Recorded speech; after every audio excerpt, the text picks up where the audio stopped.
Kayo ma'am, ano yung tinuturo niyo? Hindi po ako nagtuturo. Ano po ako, guidance counselor po ako sa St. Bridget. Psychology. BS Psychology ma'am, no? Apo. First year ko po ng pag-work doon. Mag-isang taon na. Ako ma'am kasi galing din ako sa private school. Before ako napunta dito sa public, nag-private muna ako for 3 years dyan sa SMAC. RBM yun, yung dekada ng mga madre. RB school. So dito po talaga kayo? Opo.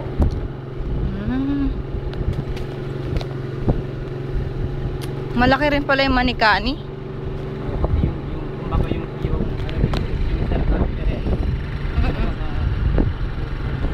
8 kilometers. Akala ko maliit lang talaga siya. Kasi sa mapa po maliit lang talaga siya. Tuldok lang talaga. Friendship talaga ma'am. Kasi hindi namin po alam eh kung saan kami pupunta. Ay first time po namin sa summer. Kaya ayun. Oh, na po. Mga bata kami mga employee kayo ba? Opo, may mga matatanda din po. Kami po talaga. Si Sir Willie matanda na daw po. Matanda na siya. Ilang years na siya doon sa school. At saka si Sir Jimmy din, ilang years na siya. Kaming dalawa po ni Miss Ice, yung babae na isa. Hindi po siya teacher. Sa office po siya registrar. Kapag may mag-e-entrance, gano'n, sila po yung nag-prepare.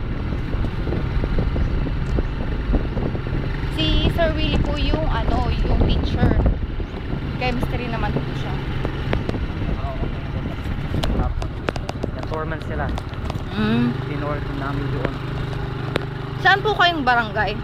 Pupuntahan natin na barangay ma'am. Ay, Banaag. Sa Banaag. Tuwing gabi nakakatakot dito. Dito May kapag mati. ganito. Pero masaya magmotor. Oo.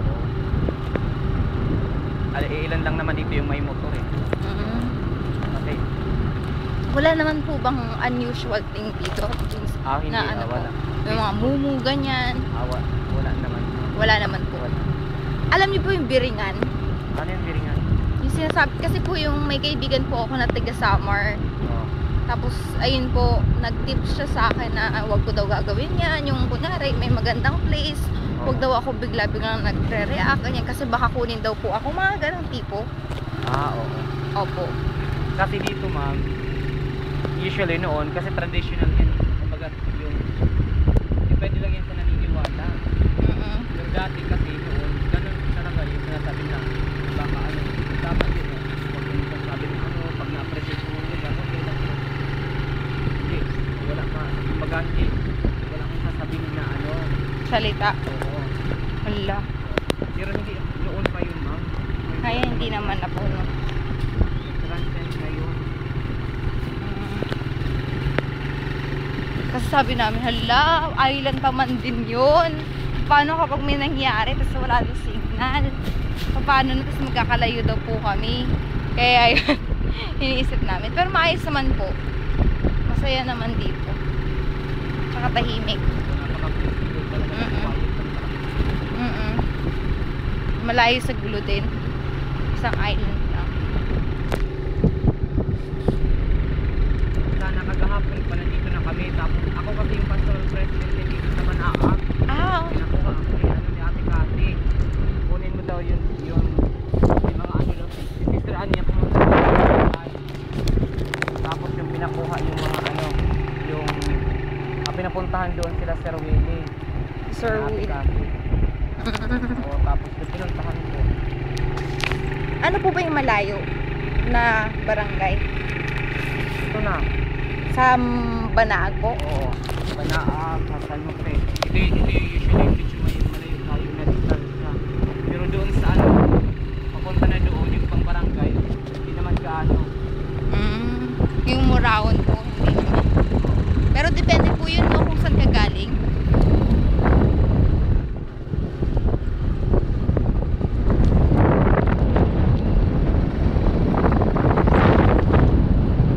Grabe yung mga puno.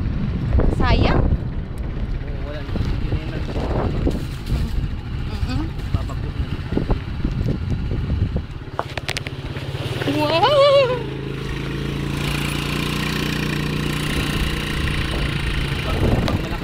dyan, hindi na dadaanan kasi lumalalim din siya.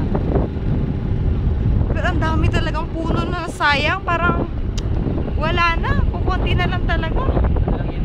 Parang 10% na lang yung na ano. Pinitas lang ma'am ano. Yung sa pinakataas. Hirap na ito. Ang dami yung minipat dito. Nabuho, ganyan. Tamaan. Wala na. Yun na talaga yun ang masira lahat mostly mga bahay. Opo. Yung iba nabagsakan ng puno. Iba naman. Ano lang ang dagat. Pero buti po walang namatay, no? May isang casualty. Isa Huh? lang. Hala, kamusta naman po yung pamilya nun? Si Alisan na. Nagsialisan na? Maynila. May mga anak naman siya sa Maynila. Doon na sila. Hindi ko na alam kung saan sila titira kasi yung bahay nila dito nagbiba man nasira. So hindi na sila pinaayos. Doon na sila sa Manila. Pinabayaan na lang sila. Pero sana pinagawa nila parang bahay bakasyonan lang o ganyan. Kasi sayang din. Maganda din dito eh.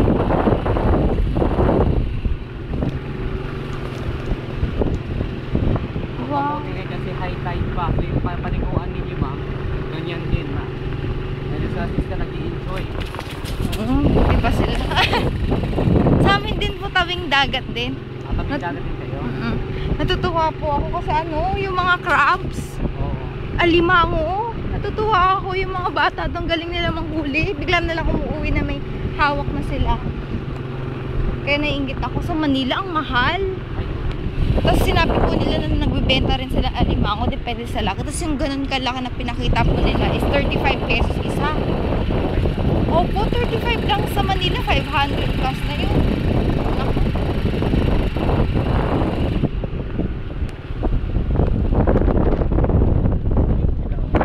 Saan po?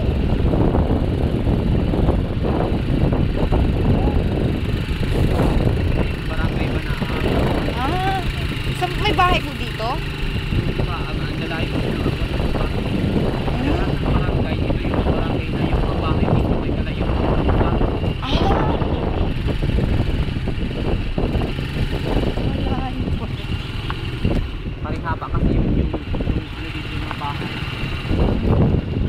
Wala, nakakatakot naman kung tulay na ito pag nahulog ka. Yung tinatawag na Boulder Dam. Gawa ito ng mga Amerikano. Ah, Kasi dati naging naval base kasi nakita pa to ng Amerikano ha? ginawa man itong Manikali na ano, yung campsite nila. Sila po yung nagpangalan nito. Amerikano. Kasi siguro kasi sila na yung unang nakadiscover ng isla. Ah, buti hindi nila kinuha. Pero malapit na po ba tayo sa Cebu, yung island natin? Sa Cebu. Opo. Hindi ko na Wala yun na rin po. magbabarko po yan. Hindi kayo pwede ganun natin. Ano yun? Sino yung nasa gitna? Tao? Sila yun? Namimingit yan, hindi. Ay, namimingit. Akala ko sila na. Ang galing. May mga bahay na may mga totally different features. May mga material na sila gawa ng bahay. Yun lang. Yung iba di ba nila alam gumawa ng bahay. Nag-aantay ka kung sino pa yung gagawa. Kasi yung, alam niyo po dito yung may issue about mining. Hindi po.